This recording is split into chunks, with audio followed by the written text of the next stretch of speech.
10 मार्च 2025 parliament house के बाहर इस टाइम मैं मौजूद हूँ। मेरे साथ अकीका के मरकज़ी सदर राजा ताहिर साहब, अकीका के मरकज़ी चेयरमैन हैदर अली खान साहब, पंजाब से हमारी अकीका की general secretary madam Faiza Rana, Punjab से हमारे सदर वड़ाइश साहब, खैबर पख्तूनख्वा से वज़ीरज़ादा साहब किधर गए मौजूद हैं, बाकी फेडरल से आशिक खान साहब, समीउल्लाह खलील साहब तो हमारे बाबा अकीका हैं, चौधरी मुबशर साहब नुमाइंदगी कर रहे हैं, चेयरमैन अकीका पंजाब थोड़ा आगे आओ ना जी, खालिद जवेद संघेड़ा साहब नहीं आ सके, फजले मौला साहब, अजहर अवान साहब, शफकत रसूल, और रेलवे से हमारा भाई पिछली क्योंकि मैं इंजन हूँ, ये हमारी बोगी है, सैयद वसीम अली शाह जो है, जरीन भाई और दीगर साथी,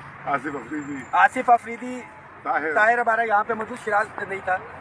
अल्हम्दुलिल्लाह अल्लाह ताला का बड़ा लाख लाख करम और लाख लाख एहसान है कि आज जो एक जिद्दोजहद जो तहरीक हमने शुरू की थी तनख्वाहों में तफरीक के ख़ात्मे के हवाले से, पेंशन रिफॉर्म्स के हवाले से, लीव इनकैशमेंट के हवाले से और दीगर इश्यूज़ के हवाले से, आज उसमें एक बड़ा ब्रेक थ्रू आया है। सबसे बड़ा ब्रेक थ्रू 9 फरवरी 2025 को आया था, जब एक कमेटी कॉन्स्टिट्यूट की थी प्राइम मिनिस्टर ऑफ पाकिस्तान ने और 10 दिन का उसको टाइम दिया था। डेफिनेटली कुछ चीज़ें थी जिसके ऊपर हम मुत्तफिक नहीं थे, उसको टाइम लगा। 20 फरवरी को हमने धरना भी दिया। जितने भी साथी उस धरने के अंदर शरीक हुए डायरेक्टली या इनडायरेक्टली, जो 20 तारीख की रात को भी यहाँ पे बैठे, जो दिन को आए बवजह मजबूरी चले गए, आप तमाम दोस्तों, भाइयों, साथियों, बहनों का मैं शुक्रिया अदा करता हूँ। एक रिटर्न एग्रीमेंट अल्हम्दुलिल्लाह आज हमारा हो गया है, उसकी डिटेल्स मैं आपके साथ शेयर कर देता हूँ पॉइंट बाय पॉइंट।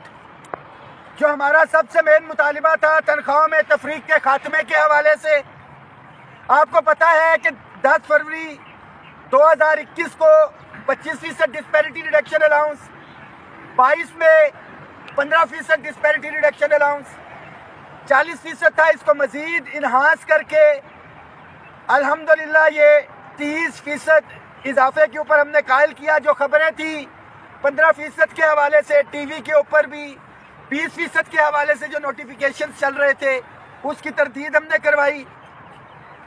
इसमें आपको बताता जाऊंगा कि कौन सी चीजें अभी और कौन सी बजट में हो रही हैं।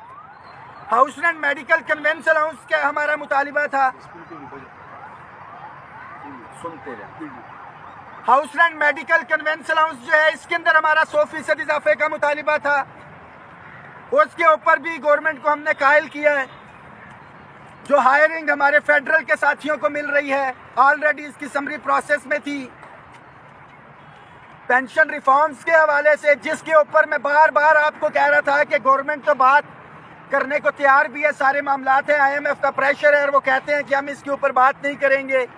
लीव इनकैशमेंट था हमारा पंजाब का, privatisation of self accounting entities SOEs, जो इदारों की निजकारी और स्कूलों की निजकारी थी, उसको रोकने के हवाले से हमारा मुतालिबा था।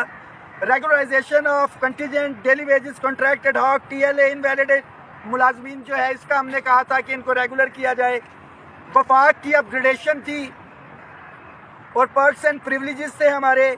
और सबसे मेन जो टैक्स, जो एक तो 100% का स्लैब तो लगा ही लगा था, हमारे टीचर्स, रिसर्चर्स जो हमारी कम्युनिटी है, इनके टैक्स स्लैब को जो है, एक तो इन्होंने बढ़ाया बजट के अंदर, दूसरा जो टैक्स रिबेट इनको 25% दे रहे थे उसको खत्म किया गया था। आपका, मेरा, हम सब का फ्यूचर, हमारे बच्चों को जो एक सिक्योरिटी थी, प्राइम मिनिस्टर असिस्टेंट पैकेज या रूल 17A उसकी बहाली के हवाले से और डिसेबल एम्प्लॉयज़ के हवाले से मामला थे। तो मैं साथियों को बताता चलूं कि फौरी नौयत के जो मामलात जो तय पाए हैं, उसमें जो टैक्स रिबेट है टीचर्स रिसर्चर्स का, ये वापस लिया जाएगा। जो हायरिंग के इश्यूज हैं ये वापस होंगे। टैक्स रिबेट वाला आ गया। जो छोटे मुलाजमीन की अपग्रेडेशन थी और स्केल अगले दिए थे मराहत, ये भी फौरी तौर के ऊपर होगा। जो पेंशन रिफॉर्म जिसके ऊपर बात नहीं की जा रही थी, उसके लिए तारिक फजल चौधरी साहब की सरबराही में कमेटी बनाई है। डेफिनेटली 4 साल जो है पे एंड पेंशन कमीशन ने इसके ऊपर वर्किंग की। तारिक फजल चौधरी साहब की सरबराही के अंदर यह कमेटी बनाई गई है जो देखेगी रेगुलराइजेशन जो है। अली परवेज मलिक साहब जो है, एक कमेटी बनाई गई है। ये बिल्कुल कमेटीज उसी तरह होंगी जिस तरह खुर्शीद साहब की सरबराही में थी। मामलात को देखेंगे।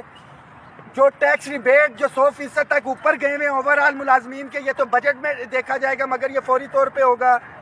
प्राइम मिनिस्टर असिस्टेंट पैकेज या रूल 17A, क्योंकि अदालत का फैसला था, इसके अंदर भी हमने कमेटी बनाई है। एस्टेब्लिशमेंट डिवीजन और लॉ एंड जस्टिस डिवीजन जो है तारिक फजल चौधरी साहब की सरबराही के अंदर, इसको इंशाल्लाह ताला हम लोग करवाएंगे। और जो डिसेबल एम्प्लॉयज थे हमारे, उनकी मराहत जो है सूबों की तर्ज के ऊपर ये बजट में जाएगा।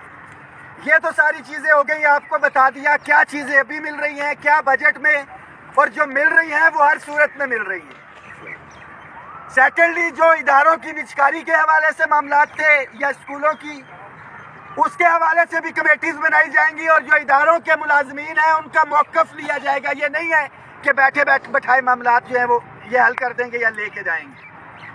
तमाम मुलाजमीन, एक दफ़ा फिर से आपका जितना भी शुक्रिया अदा किया जाए कम है, मगर एक चीज़ बहुत वाज़ेह है। बैसियत chief coordinator all government employees grand alliance के उस दिन भी बहुत से लोगों ने कहा कि ये कमेटी बन गई, ये लॉलीपॉप है। आज भी बहुत से लोगों ने बात की होगी कि लॉलीपॉप है, क्या मिल रहा है। तो 10 फरवरी 2021 को जब तारीखी आंसू गैस शेलिंग ये सब कुछ हुआ था, तब भी एक रिटर्न एग्रीमेंट हुआ था। अल्हम्दुलिल्लाह ये रिटर्न एग्रीमेंट हो गया, इसको पाए तकमील तक भी पहुंचाएंगे। और दूसरा, किसी के ज़हन में हल्की सी भी कोई गलतफहमी है तो वो उसको दूर कर ले। इन कमेटीज में हम अपनी सिफारिशात देंगे, दलील के साथ देंगे, अपने मौक़िफ़ के साथ देंगे। और अगर उस मौक़िफ़ को तस्लीम न किया गया तो फिर डेफिनेटली पार्लियामेंट हाउस भी इधर है, सेक्रेटेरिएट भी इधर है, डी चौक भी इधर है। मगर मुलाजमीन से एक दरख्वास्त है कि खुदारा अपनी सफों में इत्तेहाद रखे। यह आपकी लीडरशिप थी।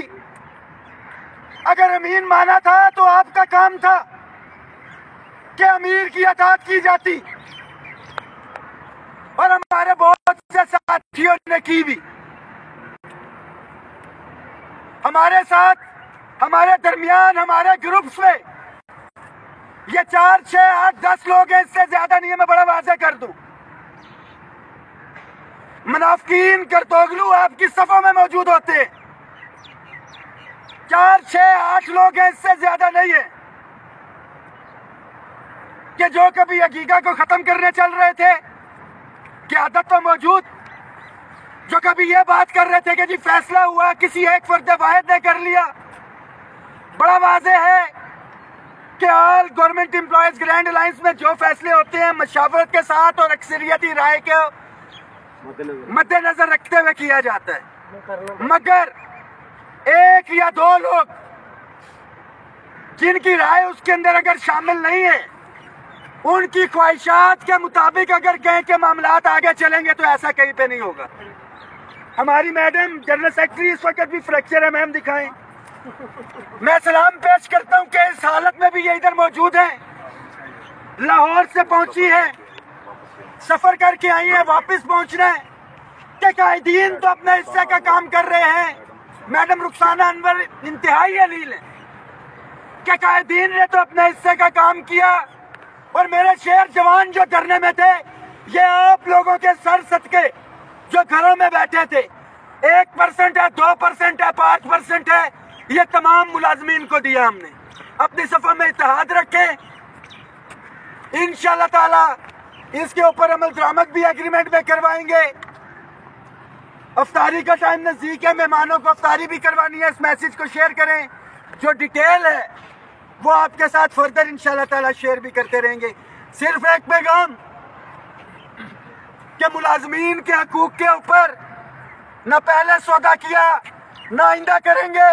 और जितने भी लोग, मैं बड़ा वाज़ेह बोल रहा हूं कि जितने भी लोग जो मनफी प्रोपेगेंडा कर रहे हैं या कुछ है, सिर्फ उनसे ये पूछे अल्फन कुरानन कि आया कि गुज़िश्ता 2 से 3 साल से मेरे साथ राब्ते में भी हैं या नहीं है, कि all government employees grand alliance जो 4 साल से जिद्दोजहद कर रही है, आप उस तहरीक का हिस्सा रहे भी हैं या नहीं रहे। तो ख्वाहिशात के ऊपर नहीं, जो फैसले होते हैं मैदान में होते हैं। अल्हम्दुलिल्लाह जितनी हमारी स्ट्रेंथ थी, गिला है गिला रहेगा। जितने साथी ये मैसेज देख रहे हैं, ये गिला है, ये गिला रहेगा। गिरबानों में झांक के कितने लोग यहाँ पे मौजूद थे, मगर जो लोग मौजूद थे, दोनों हाथों से सलाम और आपसे वादा है कि इंशाअल्लाह ताला ने पहले मायूस किया ना आइंदा करेंगे। रोजे की हालत में इतना ही बोल सकता हूँ। हम सब एक है, हम सब एक है। हकीका पाकिस्तान जिंदाबाद, हकीका पाकिस्तान जिंदाबाद, लाज़मी नेता जिंदाबाद, लाज़मी नेता जिंदाबाद, हकीका खैबर पख्तूनख्वा जिंदाबाद, हकीका पंजाब जिंदाबाद, हकीका फेडरल जिंदाबाद, हकीका गिलगित बल्तिस्तान जिंदाबाद, हकीका सिंध जिंदाबाद, हकीका बलोचिस्तान जिंदाबाद, रहमान अली बाजवा जिंदाबाद, हकीका पाकिस्तान।